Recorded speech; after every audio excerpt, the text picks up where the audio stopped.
नमस्कार कर्नल साहब, बहुत बहुत स्वागत है आपका। नमस्कार अंजू जी। बहुत बहुत धन्यवाद। आपके चैनल पर आके बड़ा अच्छा लगता है जी। सर, मुझे भी बहुत अच्छा लगता है। बहुत नई नई जानकारियां मेरे दर्शकों को आपके जरिए मिलती हैं।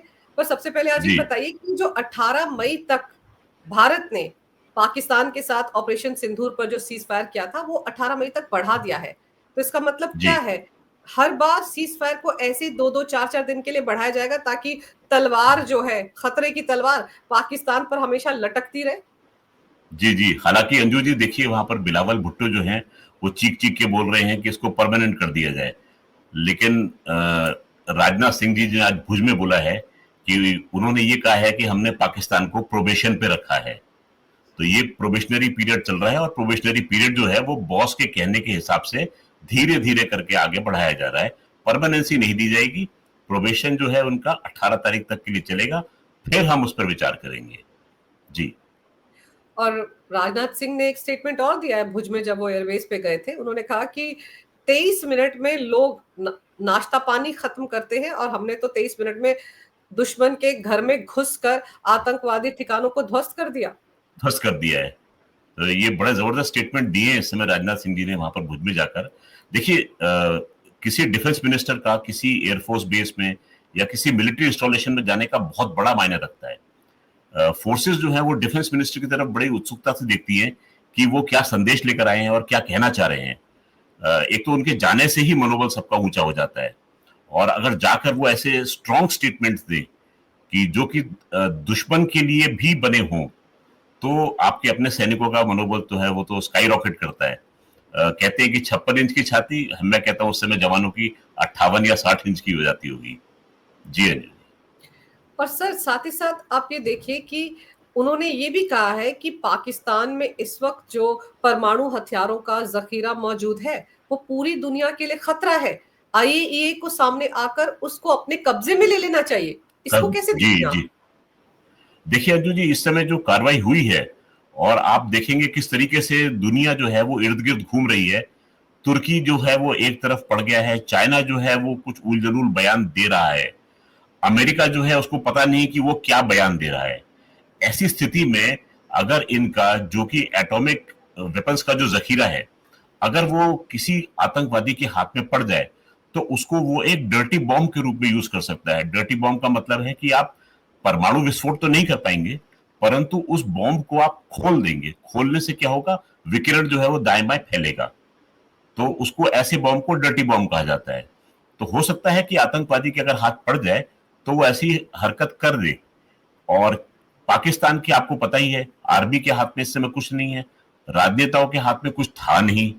तो बचा कौन है? एक उनकी फोर्स आतंकवादियों की बची है, और उनके हाथ में भगवान ना करेगा ये पड़ गई चीजें तो कितनी घातक हो सकती हैं। तो इसलिए राजनाथ सिंह जी का जो बयान है बहुत जरूरी बयान है, बहुत इंपॉर्टेंट बयान है ये। पर जो किराना हिल में हुआ है, नूर खान एयरबेस के पास हमारी ब्रह्मोस गिरी थी, उसके बाद जो हालात पैदा हुए हैं, और उसको लेकर कई कई तरह के सवाल उठ रहे हैं। अब उसके आगे बढ़कर ये माना जाए कि रेडिएशन वहां पर हुआ है, लेकिन उसको दबाने की कोशिश हो रही, क्योंकि अगर ऐसा होता है तो कहीं ना कहीं अमेरिका भी बैकफुट पर आएगा आएगा। और कहा यह भी जा रहा है कि वहां जो हथियार रखे गए थे कर्नल साहब, वो अमेरिका के हैं, पाकिस्तान के हैं ही नहीं, नेटो के हैं। क्या ऐसा भी है कुछ? जी अंजू जी, सब कुछ संभव है। इस समय जो फॉग ऑफ वॉर है वो क्लियर नहीं कर पा रहा है कि हो क्या रहा है। देखिए, जैसे ही हमने उनकी ये ठिकाने ध्वस्त किए थे, राष्ट्रपति ट्रम्प जो थे वो बड़े बौखला गए थे, और उनके बयान पे बयान आ रहे थे, और बयान ऐसे आ रहे थे जैसे किसी बच्चे के हाथ से अगर आप खिलौना छीन लें तो बच्चा कैसे रिएक्ट करता है, इधर हाथ मारेगा उधर मारेगा।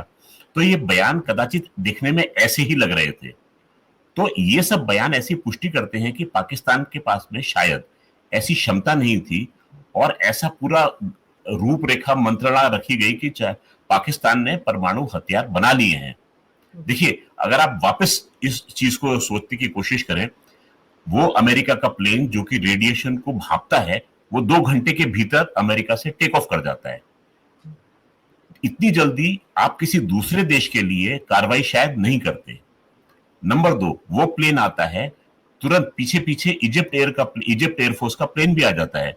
अमेरिका के पाकिस्तान के पास में इतनी शक्ति नहीं है कि वो इजिप्ट से बोल के उनके प्लेन को इतनी जल्दी यहां पर मंगवा सके।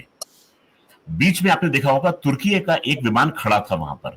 हम सब कह रहे थे ये उनके लिए हथियार लेकर आया है, पर तुर्की के विमान ने बोला कि हम रिफ्यूलिंग के लिए आए थे।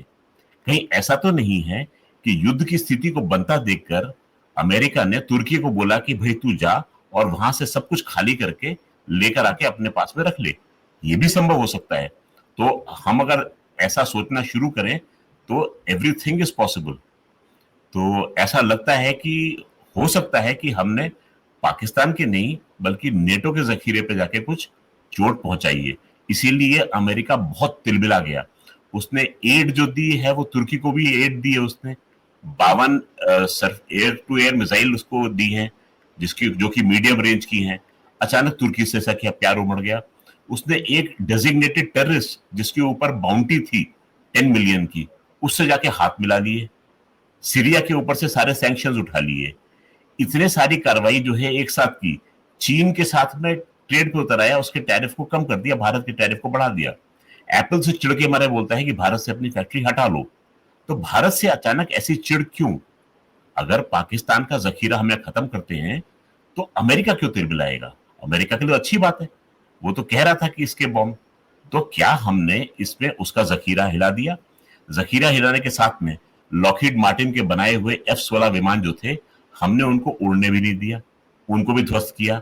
अगर जखीरा नेटो का था तो स्वाभाविक है वहां पर अमेरिकी रक्षा प्रणाली लगी होगी, यानी कि हमने उसकी प्रणाली को भेद करके वार कर दिया। तो अमेरिका जो है एक तरीके से उसकी जितनी मिलिट्री माइट थी, भारत ने एक रात में सब कुछ ध्वस्त कर दी। हम तो केवल बात कर रहे थे चीन और तुर्की की, यहां तो अमेरिका भी रास्ते पर आ गया। तो ऐसा शक होता है, हो सकता है, एवरीथिंग इज पॉसिबल जब तक कि कोई इंडिकेशन वहां से आता नहीं। इसीलिए सब कुछ जो है वो कयासारें चल रही हैं और हम उस पर धीरे धीरे बिल्ड कर रहे हैं स्टोरी को। जी जी।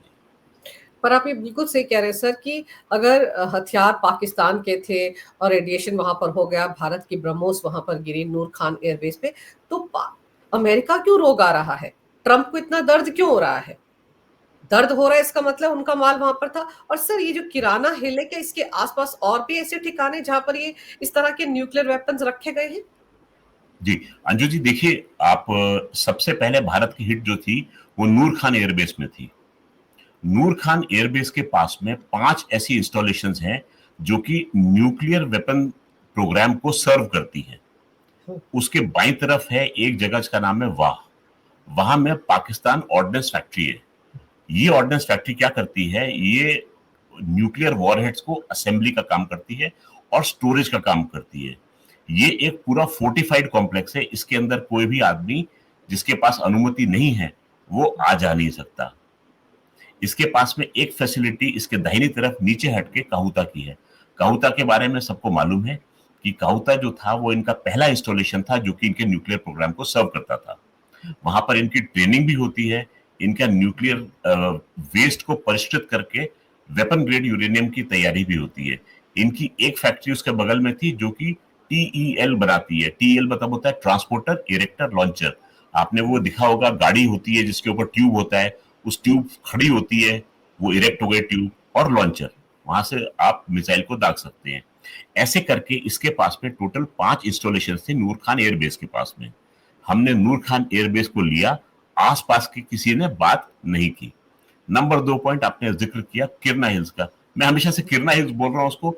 लोग को इसको किराना बोलते हैं, किरना बोलते हैं, पता नहीं असली है क्या। बहरहाल इसके पास में है सरगोदा एयरबेस। सरगोदा एयरबेस किरना से 7 किलोमीटर की दूरी पर है, बहुत पास में है। सरगोदा एयरबेस पर इनके स्टेशन थे F-16 विमान। F-16 विमान जो होते हैं वो न्यूक्लियर केपेबल वॉरहेड्स को ले जाने में सक्षम होते हैं। नंबर 2, इनके वहां पर थे C-17 globe masters, C-130 Hercules, light transport aircraft, VIP transport aircraft. Transport aircraft आप उस जगह पर क्यों रखे हैं? क्योंकि आपके पास में कुछ ऐसा सामान है जो यहां से ले जाया जा सकता है। ये सब इंटेलिजेंट डिडक्शन है ये हमारी। नंबर 2 स्पॉट था जिसको सब लोग मिस कर रहे हैं लेकिन आप नहीं मिस करेंगे, वो है जैकबाबाद एयरबेस। जैकबाबाद एयरबेस जो है वो सिंध और बलूचिस्तान की सीमा पर सिंध में स्थित है और वो देखता है सीधा अपने सामने चांगी डिस्ट्रिक्ट को। चांगी डिस्ट्रिक्ट में 2 इंपॉर्टेंट जगह हैं, एक है चांगी हिल्स, एक है रोको हिल्स। रोको हिल्स में पाकिस्तान ने वो 5 न्यूक्लियर धमाके किए थे 28 मई 1998 को। चांगी हिल्स में कहते हैं इनका अंडरग्राउंड स्टोरेज डंप है न्यूक्लियर वॉरहेड्स का। तो हमने वहां पर भी हमला किया था। आपको ध्यान आएगा कि सीज्मिक एक्टिविटी जो थी वो क्वेटा में एक्सपीरियंस की गई थी और पाकिस्तानी डीजीआईएसपीआर ने ये बोला था कि भारत ने अफगानिस्तान पे हमला किया है क्योंकि हाँ। उसके झटके जो हैं अफगानिस्तान में भी महसूस किए गए होंगे। इस वजह से उन्होंने तुरंत लगाया कि भारत ने अफगानिस्तान पे हमला कर दिया। तो कड़ियों को जोड़ते चलेंगे आप तो ये बात सब क्लियर होती जाएगी। धीरे धीरे आप देखेंगे वहां पर अब कुछ सीमेंट की कार्रवाई शुरू होगी क्योंकि जहां पर रेडिएशन होगा उसको थोड़ा सा डैम्प करेंगे। डैम्प करने के बाद में उसको सीमेंट से उसको एंटोम किया जाएगा, जैसे कि आपने चेरनोबिल के केस में देखा था। तो ये एक्टिविटी धीरे धीरे दिखेंगी आप और आप समझते जाएंगे कि आखिर हुआ क्या है। बहरहाल जैसे ही ये बात हुई है 13 तारीख की अर्ली मॉर्निंग इशाक डार ने एक मीटिंग बुलाई, फूड एंड सिविल सप्लाईज की मीटिंग। अर्ली मॉर्निंग बुलाने का क्या मतलब था? क्या आपको ये खतरा है कि विकिरण फैल रहा है? खरीफ की फसल खड़ी है, रबी की फसल स्टोरेज गोडाउन में है, 75% वीट का प्रोडक्शन पंजाब करता है, सरगोदा पंजाब में है, किरना हिल्स पंजाब में है। कहीं मेरी वीट की फसल खराब ना हो जाए, इसको यहां से शिफ्ट करना है, क्या करना है? शायद इस पर मंत्रणा की जा रही होगी। नंबर 2, आपके वहां से जो लोग जिनके रिश्तेदार दुबई में रहते हैं, दुबई में ऐसा है कि पाकिस्तानी और हिंदुस्तानी आस पड़ोस में रहते हैं, आपस में बातचीत करते हैं। तो ऐसे लोगों से ये पता लगा है कि सरगोदा के 50 किलोमीटर की परिधि में एरिया को खाली कराया जा रहा है। वहां पर लोगों को उल्टियां हो रही हैं, उनके शरीर पर रैशेज हो रहे हैं। ये सब साइन है डर्टी बॉम्ब के, यानी कि न्यूक्लियर बॉम्ब एक्सप्लोड नहीं किया है पर खुल गया है। अब विकिरण जो है वो वायुमंडल में फैल रहा है, तो उसका जहरीला प्रभाव देखने को मिलेगा और पाकिस्तान इस समय बहुत बड़ी मुसीबत में है। अगर वो शायद एक्सेप्ट करके दुनिया के सामने खुल के आ जाए तो दुनिया के देश शायद उसकी मदद कर पाएंगे, परंतु उसकी समझ है, हम उसको भली भांति जानते हैं। आगे क्या जी। कहेंगे? जी जी। पर सर, क्या यही वजह है कि पाकिस्तान के सारे नेता जो शुरुआत से धमकी दे रहे थे हमारे पास एटम बम है, न्यूक्लियर बम है, हम उड़ा देंगे, ये कर देंगे, वो कर देंगे, अब वो सबके सब सीज फायर परमानेंट हो जाए इसका रोना रो रहे हैं? क्या यही वजह है? क्योंकि उनको लग रहा है कि कहीं ऐसा ना हो कि अगला धमाका कहीं और हो तो पूरा का पूरा खेल बिगड़ जाए। कहाँ तो उन्होंने सोचा था हम पे फेंकेंगे, कहाँ उनकी आंख खुलकर उन्हीं की पोल पट्टी खोल रहा है, और इसीलिए हमारे रक्षा मंत्री कह रहे हैं कि आईएईए को अब इंटरवीन करना चाहिए। बिल्कुल बिल्कुल, रक्षा मंत्री ने बड़े सोच समझ के बोला है कि भाई ऐसा है, आइए आप आ जाओ, आपको हम निमंत्रण दे रहे हैं, आइए और पाकिस्तान में जांच कीजिए कि क्या हो रहा है। आईए ने बयान दिया है कोई रेडिएशन नहीं है, लेकिन ऐसा सुनने में आया है, सोर्सेज बता रहे हैं कि इसको नेटो की सैटेलाइट ने भी डिटेक्ट किया है। तभी जो बात हुई थी ना 2 घंटे के अंदर प्लेन कैसे एयरबोर्न हो गया, तो ये सब चीजें जो है ये उस ओर जा रही हैं। ये अब कोई माने चाहे ना माने, पर हुआ तो है, कुछ तो गड़बड़ है। वो है ना, और दया कुछ इसी तो गड़बड़ है। जी दया कुछ तो गड़बड़ है, इसीलिए जो ट्रम्प है उनके दिमाग में भी केमिकल लोचा हो गया है। जी जी जी जी जी जी। अब ऐसा है कि अगर आप मेरे माल पे अमानत में खयानत होगी तो मुझे गुस्सा तो आएगा ही आएगा। पड़ोसी का घर अगर लुटता है तो आदमी बोलता है अफसोस है, परंतु अपना लूटता है तो आदमी कैसा बदहवास हो जाता है। तो कहीं ये इनका अपना घर तो नहीं लूट गया धोखे से? और ये भी हो सकता है कि पूरा घर ही अपना था। जब 99 में नवाज शरीफ दौड़ के गए थे क्लिंटन के पास में, तो किस डर से गए थे? ये तो बताने नहीं गए थे वाजपेयी जी ने एयरफोर्स लगा दी है, एयरफोर्स जो है प्रिसीजन बॉम्ब्स छोड़ रही है, कहीं तुम्हारे जखीरे पे गिर गया तो क्या होगा? तो क्लिंटन ने बोला होगा वाजपेयी जी को, छोड़ दो जाने दो, ये विड्रॉ कर रहा है। वाजपेयी जी ने बोला ठीक है, तब नवाज शरीफ ने विड्रॉ कर लिया।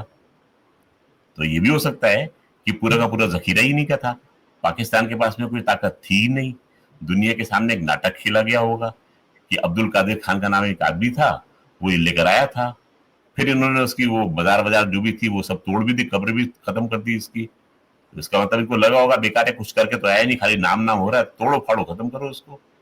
ये भी हो सकता है। एवरीथिंग इज पॉसिबल, पाकिस्तान के साथ में एवरीथिंग इज पॉसिबल। जी हाँ जी। पर सर, जो ट्रंप का रुख बदला है भारत को लेकर, जैसे आपने भी गिनाया कि क्या-क्या कर रहा है वो आजकल, एप्पल को कह रहा है कि भारत में प्रोडक्शन मत करो, और फिर जैसे मतलब ऐसा लगने लगा है कि चाइना के लिए वो सॉफ्ट हो रहा है। आजकल अरेबियन कंट्रीज़ में घूमता फिर रहा है, करोड़ों की, अरबों की डील्स वहाँ पर हो रही हैं। और भारत के मामले में पहले कहा मैंने मध्यस्थता की, मैंने ही सीज़ फायर करवाया, फिर बोला मैंने नहीं करवाया है। मैंने शुरू नहीं में कहा कहा, हाँ। भारत को अधिकार है आतंकवाद के खिलाफ लड़ाई लड़ने का, फिर कहा कि नहीं-नहीं ऐसा नहीं होना चाहिए था, नो वॉर। ये सारी जो कर रहा है ट्रंप, अमेरिका खास तौर पर, ट्रंप ही अब वहाँ के प्रेसिडेंट हैं, तो आपको लगता है कि एक तरह से भारत पर दबाव डालने की कोशिश हो रही है कि ये जो सीज़ फायर है इसको परमानेंट कर दिया जाए? अंजू जी, मुझे तो ये उल्टी दिख रही है ये। हुँ, पहले था ट्रंप का बिलबिलाना, हुँ, उसके बाद में उसको होश की दवा पी होगी कि भैया इनके पास तो तेजस है। भारत ने 50,000 करोड़ जो है कैपिटल आउटले बजट में इंक्रीज करके बताया है। सूत्रों ने खबर दी है ये कि भारत ने अनाउंस कर दिया है कि वो हुँ, 50,000 करोड़ रुपए अगले बजट में डिफेंस पर कैपिटल आउटले में खर्च करेंगे। कैपिटल का मतलब है हम कुछ सामान खरीदेंगे, और सामान जो हम खरीदेंगे ये भी कहा है कि मेक इन इंडिया के तहत खरीदेंगे। तो मेक इन इंडिया प्रोजेक्ट का तेजस भी पार्ट है। तेजस के इंजन के बारे में हमारी बात चल रही थी अमेरिका से। अमेरिका उसमें हमको झांसा दे रहा था, हम हमारे लिए फ्रांस का दरवाजा खुला था।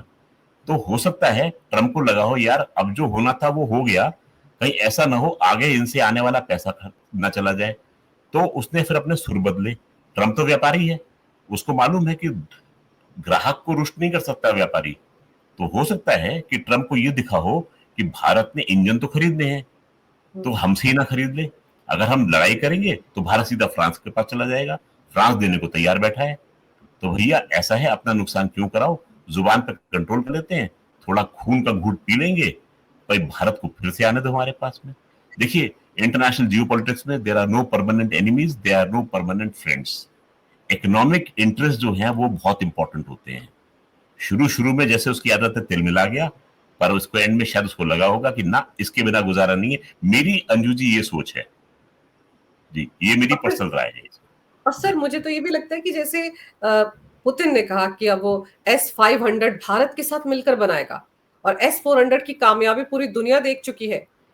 खुद अमेरिका भी हैरान है, पाकिस्तान पस्त ही हो गया इसकी वजह से। आकाश तीर तो हमारा अलग से था, हमारा तो मल्टी लेयर्ड था ना डिफेंस सिस्टम। तो अब उसको लग रहा है कि पुतिन के साथ तो पहले से भारत की दोस्ती है और करीब जा रहे हैं, तो फिर उसकी जो वेपन्स की मार्केट है उसका क्या होगा? जी जी जी जी। पर अंजू जी आप देखिए, जब हुँ, हमने S-400 लेने का सोचा था, तो इन्होंने बहुत जंप पा दी थी, हम ये कर देंगे वो कर देंगे, पर भारत हिला नहीं। हमने फैसला किया, हमने ले लिया। जब आपको ध्यान होगा तुर्की ने लिया था, तो हुँ, अमेरिका ने तुर्की को अपने F-35 प्रोग्राम से बाहर कर दिया था। हालांकि तुर्की जो था वो नेटो कंट्री है, लेकिन उसकी हिम्मत हमसे ये करने की नहीं हुई। हमने ब्रह्मोस में इंडिया और रशिया का कोलैबोरेशन करके दिखा दिया। हमारे पास में टेम्पलेट तैयार है। अब रूस में पुतिन ने यह ऑफर दिया है कि हम S-500 आपको उसी टेम्पलेट के ऊपर डेवलप करेंगे। बहुत बढ़िया है। अगर उस टेम्पलेट पे हम करेंगे, देन हम एक बहुत बड़े आर्म्स एक्सपोर्टर के रूप में और उभर कर आएंगे। देखिए, इस युद्ध में मैं इसको वाकई युद्ध बोलूंगा, क्योंकि आपकी दोनों की सशस्त्र सेनाएं लगी हुई थी हुँ। और उन्होंने सब जगह वार किया है। तो इसको आप युद्ध मान के चलिए, ये युद्ध से कम नहीं था। तो इस युद्ध में बहुत देशों के वेपन सिस्टम जो हैं वो ग्राउंड में टेस्ट हुए हैं। हमारी ब्रह्मोस टेस्ट हुई, हमारा पूरा आकाश तीर का कंसेप्ट टेस्ट हुआ, हमारे जो S-400 हमने लिए थे वो टेस्ट हो गए। पाकिस्तान के पास में उनके पास क्या था, उनका JF-17 ब्लंडर, मतलब मेरा मतलब JF-17 थंडर विमान जो था वो था। और ये था कि भाई न्यूक्लियर वेपन है तो हमारा ये ब्लफ चल जाएगा। फेल। ड्रोन्स जो थे तुर्की के सारे फेल। चाइना हुँ, का HQ-9 सिस्टम सारा फेल। इसके अमेरिका के जितने भी हुँ। सेफ्टी नॉर्म्स थे पूरे के पूरे लॉकहीड मार्टिन के दिए हुए सारे फेल, रडार सिस्टम डिटेक्शन वगैरह सारे फेल। तो अब एक मुसीबत खड़ी हो गई है इन सब देशों के लिए कि अफ्रीका इस समय बहुत बड़ा इंपोर्टर है एमनिशन का और आर्म्स का, और दुनिया देख रही है इस युद्ध में क्या हुआ है। तो अब चीन का कोई सिस्टम लेना चाहेगा? नहीं। भारत का कोई सिस्टम लेना चाहेगा? हाँ। आपने दुनिया को दिखा दिया कि भाई ब्रह्मोस जिसको हम बोलते थे ऐसा करती है, उसने वाकई इस युद्ध में वो करके दिखाया है। तो अब आप देखिए, मैं तो लोगों से कहता हूं कि इन कंपनीज, जो कंपनीज ये बात बनाती हैं सामान, तुरंत ढूंढो कौन कौन है और उसके शेयर्स में इन्वेस्ट कर लो, बहुत मुनाफा होगा अगर आपके पास में पैसे हैं तो। क्योंकि इस समय टाइम है भारत में इन्वेस्ट करने का। जी जी जी। सर, एक जो बायकॉट टर्की, बायकॉट अजरबैजान की जो मुहिम चल रही है, उसमें खबर जी ये भी आ रही है कि तुर्की की कोई कंपनी चलेबी जो कि एयरपोर्ट्स पर ग्राउंड सर्विसेज देती है, उसके साथ भी जो समझौता था वो भी रद्द कर दिया गया है। इससे जी क्या जी फर्क पड़ेगा तुर्की को? जी। अंजू जी, चेलेबी कंपनी जो है वो अपनी सर्विसेज 9 एयरपोर्ट्स पर देती है।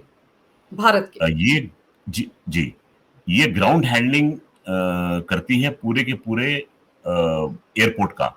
यानी कि अगर कोई एयरक्राफ्ट आता है तो उसमें तेल कौन भरेगा? वो चेलेबी कंपनी भरेगी। उसके एयरक्राफ्ट की सर्विसिंग कौन करेगा? चेलेबी के थ्रू होगा। उसका कार्गो कौन अनलोड करेगा? चेलेबी के पोर्टर्स करेंगे। उसकी मेंटेनेंस कौन करेगा? चेलेबी के इंजीनियर्स करेंगे। हैंगर की कौन मेंटेनेंस करेगा? चेलेबी करेगा। अब इसमें इशू ये आ रहा था कि हमारे जितने भी टेक्निकल इक्विपमेंट हैं उसमें चेलेबी के जो लोग थे उनका दखल होता था।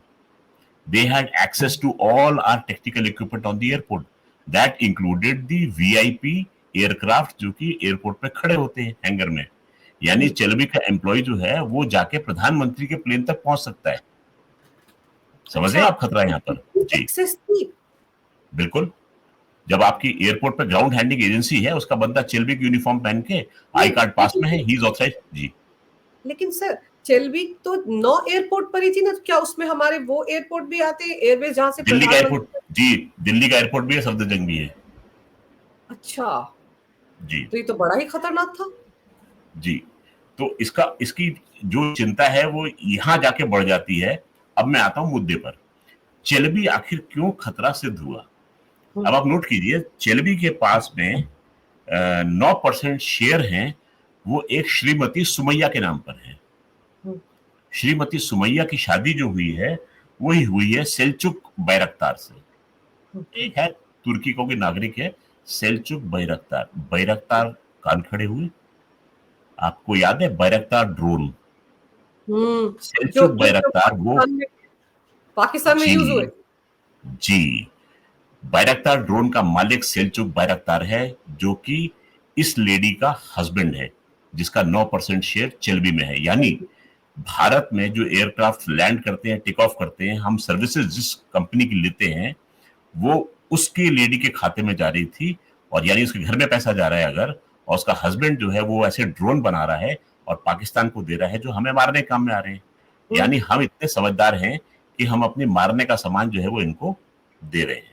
तो बिल्कुल। हमने होश की दवा पी। और ये, मैं इस समय सरकार की तारीफ करूंगा कि ये किसी आम आदमी ने नहीं उठाया मुद्दा, सरकार ने ढूंढ के निकाला, पकड़ा हम्म, और तुरंत खारिज कर दिया विदाउट एनी रीजन। एक 4 लाइन की चिट्ठी मैंने देखी थी, आई थी, और वो हम्म, सिरे से साफ। नंबर 2 बात, टर्किश एयरलाइन भी गिरफ्त में आएगी। कारण, क्योंकि टर्किश एयरलाइन के अधिकतर पायलट एक्स टर्किश एयरफोर्स हैं।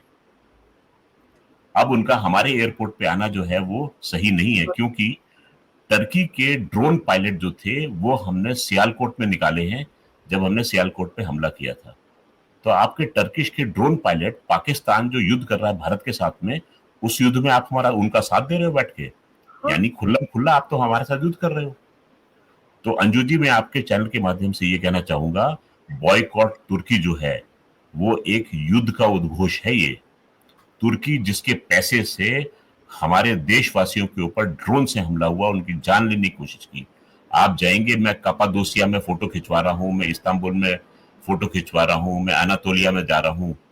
आप फोटो खिंचवा के आएंगे, आप ही का पैसा आपको या आपके रिश्तेदारों को मारने के काम में आएगा। तो कृपया करके तुर्की जाने का प्लान छोड़ दें। उसके बगल में ग्रीस है, equally beautiful, equally good, Mediterranean cuisine बहुत प्यारी है। आबो हवा तुर्की से अच्छी, लोग वहां से ज्यादा समझदार। तो ग्रीस होकर आइए, साइप्रस जाइए, ये जगह बहुत खूबसूरत है, इनका फायदा और उठाइए। तुर्की जी। सर, आपने ग्रीस का नाम लिया तो मुझे याद है, ग्रीस के साथ भारत कुछ व्यापार का कुछ सैंक्शन कर रहा है, कुछ वहां पर आदान प्रदान होने वाला है, व्यापार को वहां बढ़ाया जाएगा, कुछ ऐसा भी है ना? अंजू जी, इस समय डिप्लोमेटिक एक्टिविटीज बहुत हाई हैं, स्पेशली 3 कंट्रीज के साथ में, साइप्रस, ग्रीस और आर्मेनिया। आर्मेनिया। जी। ग्रीस जो है, ग्रीस के साथ में अभी रिसेंटली हमने एक एक्सरसाइज भी की है, 2 महीने पहले बल्कि। फरवरी के महीने में हमने उनके साथ में एक नेवल एक्सरसाइज भी की है। ग्रीक आर्मी डेलीगेशंस जो हैं वो दिल्ली आ रहे हैं, हमारे डेलीगेशंस जो हैं वो ग्रीस जा रहे हैं। ये चीज चल रही है और बहुत तेजी से चल रही है। इस समय टूरिज्म जो है वो धीरे-धीरे हट के ग्रीस की ओर देख रहा है, क्योंकि ग्रीस जो है वो मोर पीसफुल कंट्री है।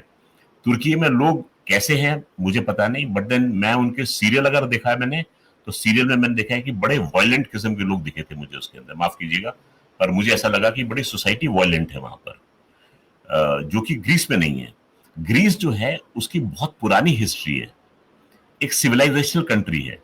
सिविलाइजेशनल कंट्री जो होता है उसका एक अपना ठहराव होता है, जी। जो कि ग्रीस में हमको पाए मिलता है। तो इस समय हमने ग्रीस की ताकत को पहचाना है। Cyprus, again a very beautiful place to visit, and Cyprus के साथ में भी हम संबंध स्थापित करेंगे। देखिए, साइप्रस में भी 2 तरीके के लोग रहते थे, ग्रीक सिप्रियोट्स एंड टर्किश सिप्रियोट्स। उनके आपस में बीच में काफी लड़ाई झगड़े होते थे, एंड टर्की जो है वो इन टर्किश सिप्रियोट्स को मदद भी देता था।